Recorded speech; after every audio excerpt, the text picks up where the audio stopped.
വിജയന്റെ വീട്ടിലെ raid കഴിഞ്ഞിറങ്ങിയ ED ഉദ്യോഗസ്ഥർക്കെതിരെയുണ്ടായ ആക്രമണത്തിൽ ആഭ്യന്തരമന്ത്രിയുമായി കൂടിക്കാഴ്ച നടത്തി ഡിജിപി. പോലീസിന്റെ ഭാഗത്തുനിന്ന് വീഴ്ചയുണ്ടായിട്ടില്ലെന്ന് റവാഡ ചന്ദ്രശേഖർ. അതേസമയം ഉദ്യോഗസ്ഥരെ ആക്രമിച്ച കേസിൽ 2 പേർ കൂടി അറസ്റ്റിലായിട്ടുണ്ട്. അപർണ കേസുണ്ട്. വിവരങ്ങളുമായി അപർണ, എന്തായാലും ആഭ്യന്തരമന്ത്രിയുമായുള്ള കൂടിക്കാഴ്ച പൂർത്തിയായിരിക്കുകയാണ്. പോലീസിന്റെ ഭാഗത്തുനിന്ന് ഒരു വീഴ്ചയും ഉണ്ടായിട്ടില്ല എന്നാണ് ഇപ്പോൾ റവാഡ ചന്ദ്രശേഖരന്റെ അടക്കം വിശദീകരണം ഉണ്ടായിട്ടുള്ളത്. മറ്റെന്തെല്ലാം കാര്യങ്ങളാണ് ചർച്ചയായത്? പ്രതിപക്ഷ നേതാവ് പിണറായി വിജയന്റെ വീട്ടില് തിരുവനന്തപുരത്തെ വാടക വീടിന് മുമ്പിൽ ഇന്നലെ നടന്ന പ്രവർത്തകരുടെ ആക്രമണത്തിൽ ഇഡി ഉദ്യോഗസ്ഥർക്ക് പരിക്ക് പറ്റിയതിനെ തുടർന്നുണ്ടായ വിഷയത്തിൽ, അതായത് പോലീസിന് വീഴ്ച സംഭവിച്ചതടക്കം പ്രതികരണങ്ങൾ അല്ലെങ്കിൽ വിമർശനങ്ങൾ ഉയരുന്ന സാഹചര്യത്തിലാണ് ഇന്ന് ഇത്തരത്തിൽ ഒരു യോഗം വിളിച്ചു ചേർത്തിരിക്കുന്ന ആഭ്യന്തരമന്ത്രി, DGP അടക്കമുള്ളവരുടെ യോഗം ഇന്ന് ആഭ്യന്തരമന്ത്രിയുടെ വസതിയിൽ വിളിച്ചു ചേർത്തിരുന്നു. ആ യോഗം ആണ് ഇപ്പോൾ അവസാനിച്ചിരിക്കുന്നത്. റവാഡ ചന്ദ്രശേഖർ അടക്കമുള്ള ഉദ്യോഗസ്ഥർ ആ യോഗത്തിൽ പങ്കെടുത്തിരുന്നു. ഇന്റലിജൻസ് ADP അടക്കമുള്ളവർ ആ യോഗത്തിൽ ഉണ്ടായിരുന്നു. അതായത് ഈ യോഗത്തിൽ മന്ത്രി അറിയിച്ചിരിക്കുന്നത് പോലീസിന്റെ ഭാഗത്തുനിന്ന് യാതൊരു തരത്തിലുള്ള ഒരു വീഴ്ചയും സംഭവിച്ചിട്ടില്ല.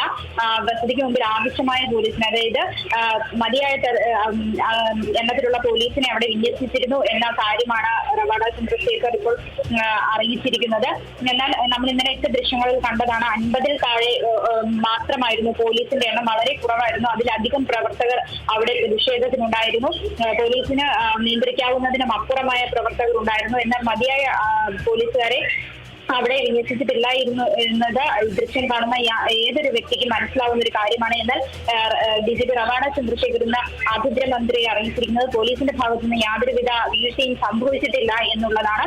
അതേസമയം 8 പേരുടെ അറസ്റ്റ് രേഖപ്പെടുത്തിയ വിവരവും റവാഡ ചന്ദ്രശേഖർ വ്യക്തമാക്കിയിട്ടുണ്ട്. കൂടുതൽ പേർക്കുള്ള പേരെ പിടികൂടാനുള്ള നടപടികൾ പുരോഗമിച്ചുകൊണ്ടിരിക്കുകയാണ്. അതിനുള്ള തിരച്ചിൽ നടന്നുകൊണ്ടിരിക്കുകയാണ് എന്നാണ് റവാഡ ചന്ദ്രശേഖർ വ്യക്തമാക്കിയിരിക്കുന്നത്. പോലീസിന്റെ ഭാഗത്തുനിന്ന് യാതൊരു തരത്തിലുള്ള വീഴ്ചയും സംഭവിച്ചിട്ടില്ല. പോലീസ് തന്നെ അന്വേഷണം പുരോഗമിച്ചുകൊണ്ടിരിക്കുകയാണ്.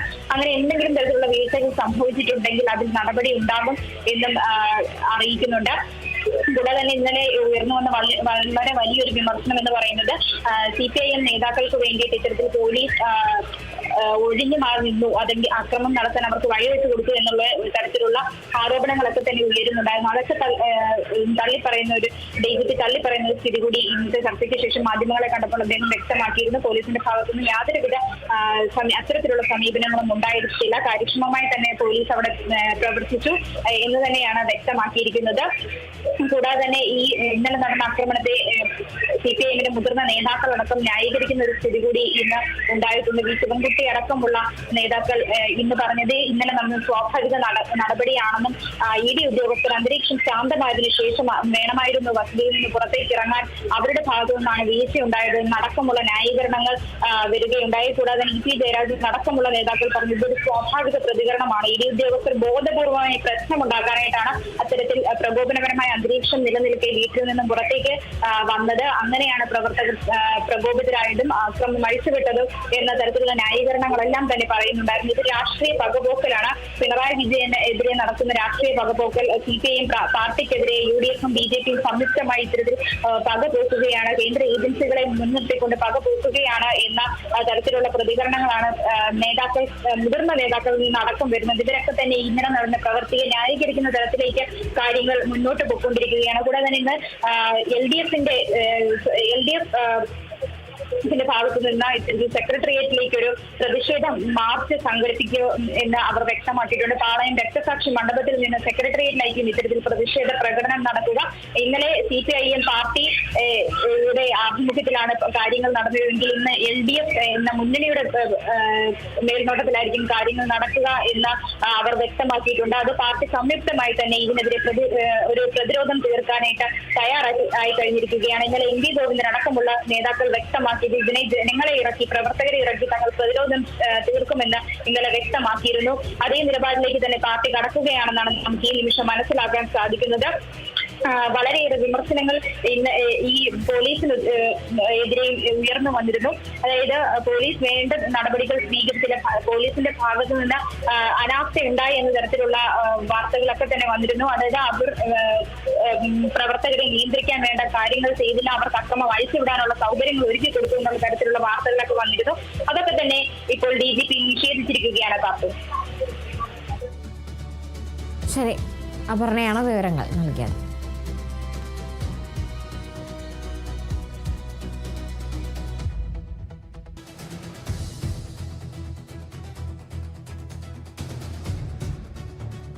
കർണാടക മുഖ്യമന്ത്രി സ്ഥാനത്ത് നിന്ന് രാജി പ്രഖ്യാപിച്ച സിദ്ധരാമയ്യ. DK ശിവകുമാറിന് പൂർണ്ണ പിന്തുണയും സിദ്ധരാമയ്യ പ്രഖ്യാപിച്ചു. പ്രഭാത ഭക്ഷണ മന്ത്രിസഭാ യോഗത്തിലാണ് രാജി പ്രഖ്യാപനം. ശ്രീജിത്ത് ഉണ്ട് വിവരങ്ങളുമായി. ശ്രീജിത്ത്, അങ്ങനെ ഒടുവിൽ സിദ്ധരാമയ്യ രാജിവെക്കാൻ ഒരുങ്ങുകയാണ്. എപ്പോഴേക്കായിരിക്കും രാജി ഉണ്ടാവുക? കൂടുതൽ വിവരങ്ങൾ. കർണാടകയിൽ മാസങ്ങൾ നീണ്ട കസേരകളിക്ക് അവസാനമായിരിക്കുകയാണ്. സിദ്ധരാമയ്യ മുഖ്യമന്ത്രി സ്ഥാനം രാജിവെച്ചു. മന്ത്രിമാരുടെ യോഗത്തിലാണ് ഈ രാജിപ്രഖ്യാപനം ഉണ്ടായത്. ആ യോഗത്തിൽ സിദ്ധരാമയ്യ പൂർണ്ണമായി തന്നെ DK ശിവകുമാറിന് പിന്തുണ പ്രഖ്യാപിച്ചു. ഇന്ന് രാവിലെ സിദ്ധരാമയ്യയുടെ വസതിയിൽ നടന്ന ഈ പ്രഭാത ഭക്ഷണത്തിലാണ് ഈ മന്ത്രിമാരോട് തൻ്റെ രാജിക്കാര്യം അറിയിച്ചിരുന്നത്. ഇപ്പോൾ നാം പരിശോധിക്കുകയാണെങ്കിൽ 2-3 ദിവസമായി ഡൽഹിയിൽ വലിയ രീതിയിൽ തന്നെ ഒരു മാരത്തോൺ ചർച്ചയുണ്ടായിരുന്നു. ആ ചർച്ചയിലാണ് സിദ്ധരാമയ്യ ഈ തീരുമാനത്തിലേക്ക് എത്തിയത്. കേരളത്തിലെ മുഖ്യമന്ത്രി ചർച്ചയ്ക്ക് പിന്നാലെ തന്നെ ആ തർക്കം അവസാനിച്ചതിന് പിന്നാലെ തന്നെ കർണാടകയിൽ ഈ മുഖ്യമന്ത്രി സ്ഥാനവുമായി ബന്ധപ്പെട്ട വലിയ തർക്കം രൂപപ്പെട്ടിരുന്നു. ആ തർക്കത്തിലാണ് അവസാനമുണ്ടായിരിക്കുന്നത്. ഇന്ന് തന്നെ ഗവർണറിനെ കാണാനുള്ള ശ്രമം അവിടെയുള്ള നിലവിലെ മുഖ്യമന്ത്രിയായ സിദ്ധരാമയ്യ നടത്തുന്നുണ്ട്. ആ സമയത്തായിരിക്കും രാജി സമർപ്പിക്കുന്നത്. രാജി സമർപ്പിച്ച ശേഷമായിരിക്കും വരുന്ന ആഴ്ചയിൽ തന്നെ DK ശിവകുമാർ മുഖ്യമന്ത്രിയായി സ്ഥാനമേൽക്കും. അതോടൊപ്പം തന്നെ സിദ്ധരാമയ്യ അവസാന ഘട്ടത്തിലും 2 വർഷം കൂടി മുഖ്യമന്ത്രിയായി ഇരിക്കാനുള്ള വലിയ ശ്രമം നടത്തിയെങ്കിൽ DK ശിവകുമാർ കടുത്ത നിലപാടിലേക്ക് പോകുമെന്നൊരു രീതി എത്തിയപ്പോഴാണ് ഈ തീരുമാനത്തിലേക്ക് എത്തിയത്. സിദ്ധരാമയ്യയെ സംബന്ധിച്ചിടത്തോളം ഡൽഹി രാഷ്ട്രീയത്തിലേക്ക് മാറുവാനാണ് ഇപ്പോൾ കോൺഗ്രസിൻ്റെ തീരുമാനം. ഹൈക്കമാൻഡ് തീരുമാനിച്ചിരിക്കുന്നു. അതിൻ്റെ അടിസ്ഥാനത്തിൽ രാജ്യസഭയിൽ സീറ്റ് നൽകും, അതോടൊപ്പം തന്നെ പ്രവർത്തന സമിതിയിൽ അംഗമാക്കും. അങ്ങനെ പല രീതിയിലുള്ള നീക്കങ്ങളും ഇപ്പോൾ സജീവമായി തന്നെ നടക്കുന്നുണ്ട്. എന്തായാലും ഇന്ന് വൈകുന്നേരത്തോടു കൂടി തന്നെ സിദ്ധരാമയ്യ രാജി കൈമാറും. ശരി, വ്യക്തമാണ്. ശ്രീജിത്താണ് വിവരങ്ങൾ നൽകിയത്.